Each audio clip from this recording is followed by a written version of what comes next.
Hi guys, I wanted to record this video as an update about the shoes that, last time I explained that I was experiencing some plantar fasciitis symptoms or something like that.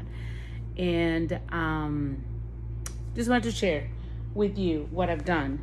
So these are the Ultra Olympic 6 that I've been using prior to the problem that I've been experiencing.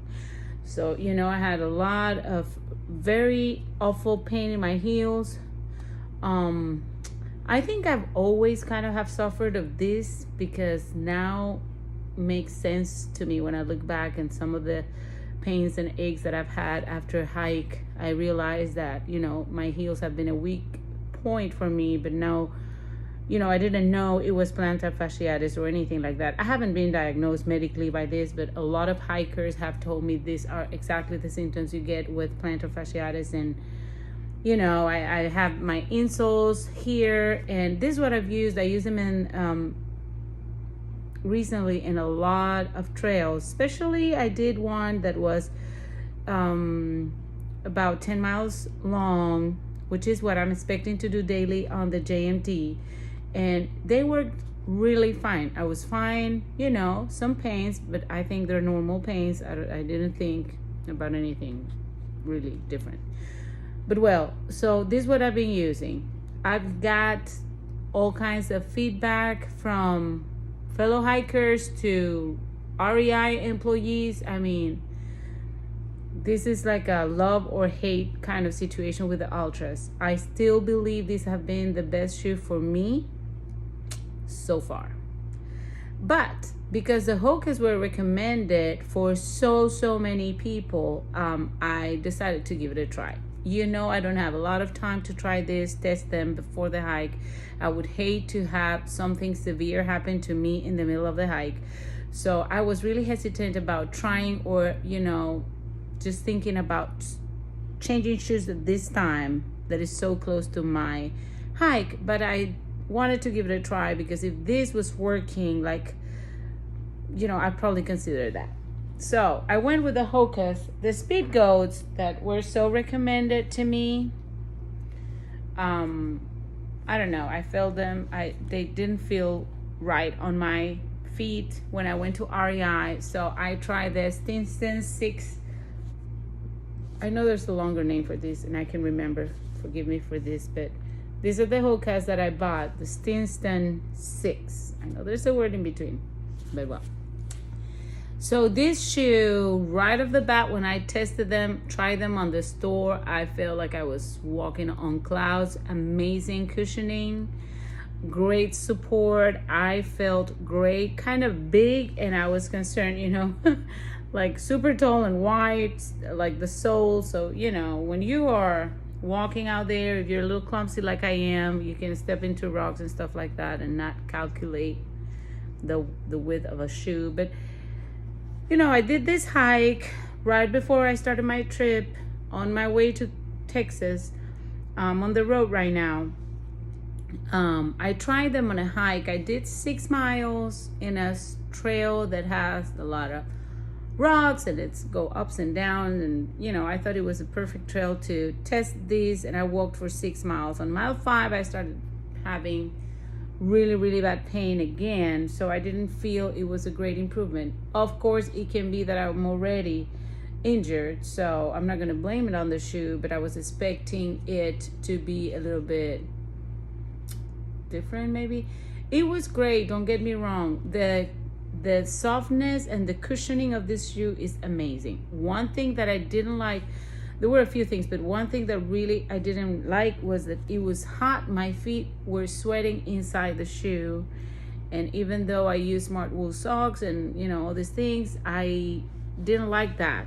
I felt my feet were sweating a lot. I didn't feel a lot of breathing. And the fabric is not as breathable, I believe, as the Ultras. So I didn't like that. And like around mile 5 too, I started feeling some hot spots in toes that I've had issues before with the Topo Athletic shoe. I haven't had with the Ultras. So, it's concerning to me because, 6 miles is nothing compared to what I'm gonna be doing. I'm sorry. I'll probably be, the average will be 10 miles. But the thing is this, it's gonna be back to back. So, it's concerning, and I don't think I'm gonna take these shoes with me, just because I would hate to have blisters, black toenails, etc. on the first day after 10 miles if I started feeling hot spots at 5 miles. Also, the ultra long peaks, you cross any creek and very soon your shoes are going to be dry. And I didn't test this in the water, but because of all the cushioning and the fabric of this shoe, I don't think it's going to be as quick to dry as the Ultras, just because of the sweating situation that I experienced when I tried them. So my decision is I'm not going to go with the Hokas. I really wanted this to work, but it didn't work for me. I'm not sure if I'm going to return them or keep trying them for longer hikes and kind of make sure that this is not the shoe. So I'm going to stick with my Ultras, and I hope that with all the stretching that I'm doing and the massages that I'm doing on my feet that have really been helpful, I'm positive that I'm going to be able to pull it through. Now, one thing I wanted to share with you is this shoe. I know it's super ugly. I don't like it, but it's amazing. These are UFOs. This shoe has a foam technology designed to provide active recovery, meaning that as you walk, you recover.